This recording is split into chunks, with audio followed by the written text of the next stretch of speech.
Hello everyone, welcome to foodies. ఈరోజు మన ఛానల్లో పన్నీర్తో ఒక వెరైటీ డిష్ ఎలా చేయాలి అనేది చూద్దాం. మామూలుగా పన్నీర్తో పన్నీర్ మసాలా, పాలక్ పన్నీర్ అలా చేస్తాం కదా. కొంచెం డిఫరెంట్గా ఈ పన్నీర్ కర్రీని చేద్దాం. ముందుగా మనం పన్నీర్ని తీసుకోవాలి. ఈ పన్నీర్ని మనం చిన్న చిన్న క్యూబ్స్లా కట్ చేసుకోవాలి.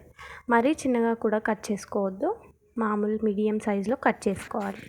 ఇలా కట్ చేసుకున్న పన్నీర్తో మనం ఈ కర్రీని చేద్దాం. ముందుగా పన్నీర్ని మ్యారినేట్ చేద్దాం.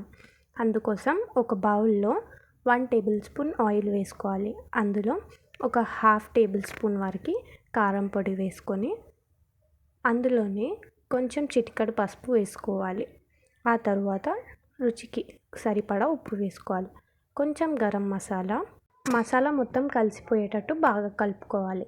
ఇలా కలుపుకున్న ఈ మిశ్రమంలో పన్నీర్ని వేసుకోవాలి. ఈ పన్నీర్కి ఈ మసాలా మొత్తం పట్టేలాగా కోట్ చేసుకోవాలి. ఇలా కోట్ చేసిన పన్నీర్ పీసెస్ని ఒక 15 మినిట్స్ వరకు మ్యారినేట్ చేయాలి. ఇలా మ్యారినేట్ చేసిన తర్వాత మనం మెయిన్ మసాలా ఎలా తయారు చేయాలి అనేది చూద్దాం. ముందుగా మనకు మసాలా కోసం ఒక 2 కప్స్ పెరుగు తీసుకోవాలి. అందులో చిటికెడు పసుపు వేసి రుచికి సరిపడా కారం వేసుకోవాలి. ఇందులోనే ఒక టేబుల్ స్పూన్ ధనియా పౌడర్ వేసుకోవాలి. ఇందులో మనం కాజు పేస్ట్ వేస్తున్నాం. ఈ కాజులని కొంచెం బాయిల్ చేసి దాన్ని పేస్ట్ పట్టుకోవాలి. కాజు పేస్ట్ అనేది ఆప్షనల్. కాజు పేస్ట్ కాకపోయినా బేసన్ కూడా వేసుకోవచ్చు. బేసన్ని కాస్త పేస్ట్ లాగా చేసి దాన్ని ఇందులో వేసుకోవచ్చు. అంటే కన్సిస్టెన్సీ కోసం అని చెప్పేసి మనం ఈ కాజు పేస్ట్ వేస్తాము. అలాగే రిచ్నెస్ కూడా కనిపిస్తుంది. కాజు పేస్ట్ లేకపోతే బేసన్ కూడా వేసుకోవచ్చు. ఈ విధంగా కలుపుకోవాలి. ఇప్పుడు ఈ మిశ్రమాన్ని పక్కన పెట్టి ఒక కడాయి పెట్టి అందులో ఒక టేబుల్ స్పూన్ ఆయిల్ వేసి పన్నీర్ని వేయించుకోవాలి. ఒక 2 మినిట్స్ వరకు కుక్ చేయాలి. పన్నీర్ని ముందుగా బాగా కుక్ చేసిన తర్వాత మరీ ఎక్కువగా కూడా కుక్ చేయకూడదు.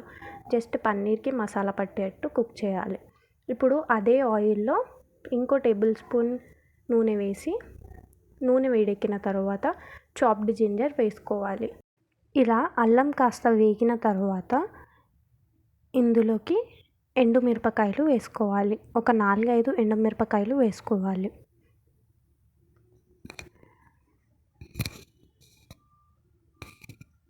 ఈ ఎండుమిరపకాయలు వేగిన తర్వాత ఇందాక మనం తయారు చేసిన పెరుగు మిశ్రమాన్ని వేసుకోవాలి.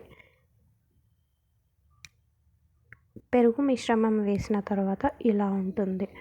ఇలా పెరుగు మిశ్రమం వేసుకున్న తర్వాత ఈ పెరుగు మిశ్రమాన్ని ఒక 15 నిమిషాల పాటు కుక్ చేసుకోవాలి. కుక్ చేసిన తర్వాత ఇందులోకి కొన్ని నీళ్లు వేసుకోవాలి. ఇలా నీళ్లు వేసిన తర్వాత ఇంకో 5 నుండి 10 నిమిషాల వరకు కుక్ చేసుకోవాలి. రుచికి సరిపడా ఉప్పు వేసి మూత పెట్టేసుకొని కుక్ చేయాలి. ఒక 10 నిమిషాల తర్వాత గ్రేవీ ఇలా అవుతుంది.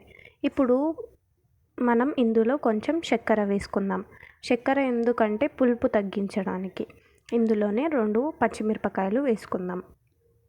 కాస్త కారం ఉంటుంది. ఇలా వేసిన తర్వాత ఒక 2 నిమిషాల పాటు కుక్ చేయాలి. ఇప్పుడు ఇందులో పన్నీర్ని వేసుకోవాలి.